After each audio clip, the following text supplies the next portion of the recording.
is yung regular. So dito sir, start po tayo ng soak niya sir. So sa soak niya sir, yan sir, magbi-blink po yan siya. So magsiset tayo dito sir kung ilang minutes yan. For example sir, 10 minutes before po siya maglaba. So yan sir, nakaset na siya ng soak.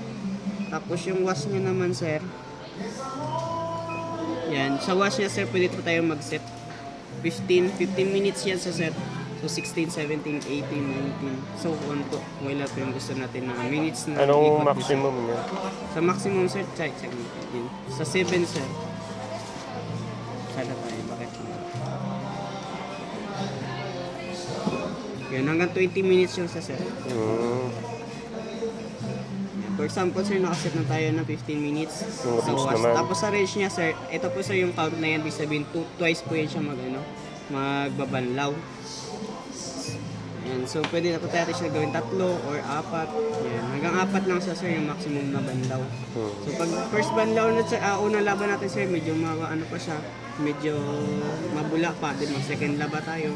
Pwede natin i-adjust sir yung kanyang banlaw. So for example sir, nakapag-set na tayo ng 2 banlaw.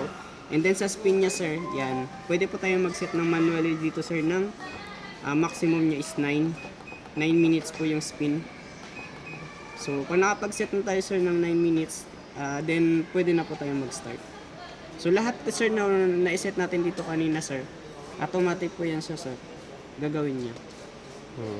So pag nag-start na tayo sir, yun na, mag-iikot na yun siya sir.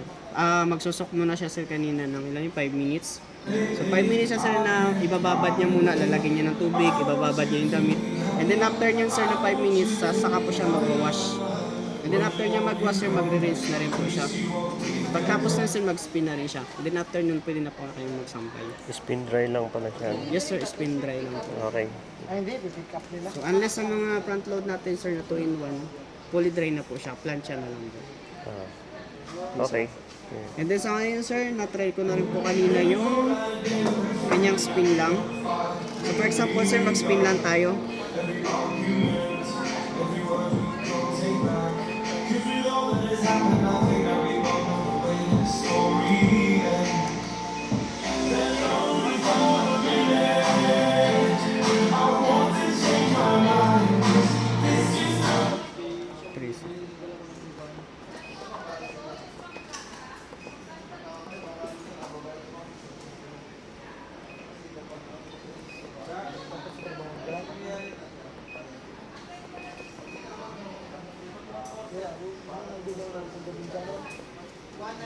Ngayon sir, naka-spin lang po yan siya sir.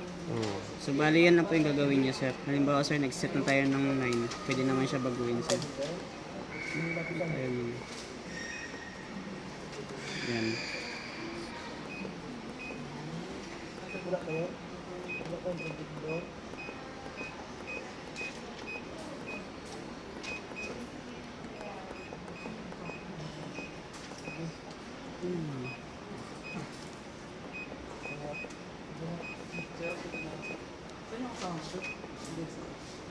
Hanggang 7 lang siya.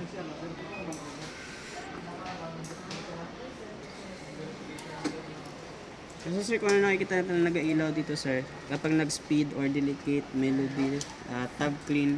Sa tab clean naman sir, ang lalabas, ang ano lang dito, ito lang iilaw. Tapos, kumbaga sir, maglalagay siya ng tubig, wala tayong ilalagay na pabcon or detergent kapag tab clean siya. Kasi sir, pupunuin niya yun ng tubig.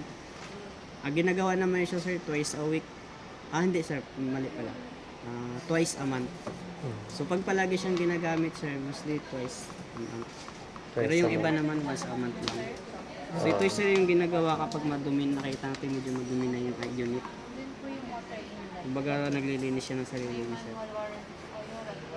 So wait lang natin sir, meron po yung action delay bago po siya iikot.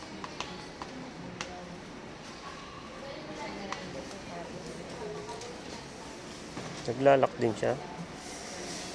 So yan. Yung pinto niya naglalak din. Opo sir. Then sa water level naman sir, hindi ko pala na-ito kasi ganyan. Ito lang naman isa sir. Ito yung ano niya sir, ano to? Detergent water.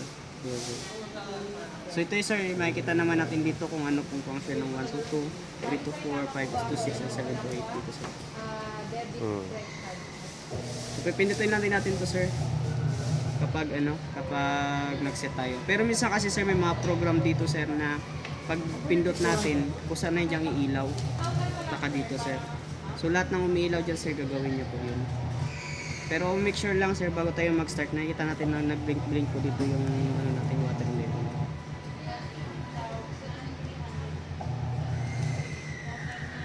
Yeah, okay. Okay.